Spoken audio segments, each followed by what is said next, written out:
What's up, Full Ride Nation? Back for another one. How y'all that don't know me? Christopher, former D1 walk-on turned starter. Here to help you guys with your basketball hopes and dreams. Here for your daily motivation. Hey, listen, saw a video today. Actually, it was on Gilbert Arenas' podcast. And they were talking about who's basically, in a nutshell, who's qualified to be a scout in the NBA to scout talent. Because Gilbert was making the argument that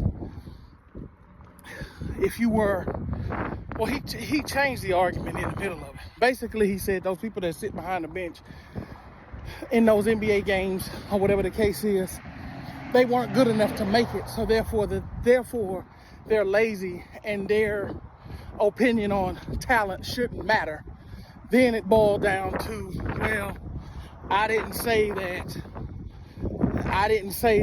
they had to be good. I just said that they couldn't be lazy. But either way, the point is, do you have to have played in the NBA and on top of that had to have been a superstar in order to be able to judge talent? Because his argument is those people were lazy, they didn't work hard, so therefore they aren't capable of making an assessment. And so the problem that I have with that argument within itself is, just because someone played and did not make the NBA or made the NBA and didn't have the career that someone else had, there's a lot of factors that's outside of your control as a player that can make it where you can't be what another player was. And so that's not really a fair argument, because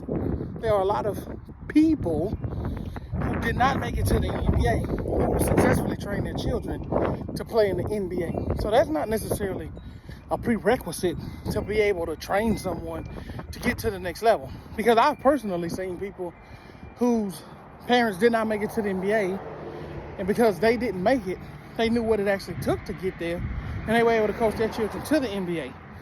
So that's not a prerequisite to get there. Now, my only point of contention is there are people who are out here who don't know one iota about one iota, and they're charging exorbitant prices to teach you how to get to the next level, and they have no clue because they've never been to the next level, never sent anyone to the next level, but yet they're calling themselves expert and charging top dollar. That's a different conversation for a different time. But you don't have to have played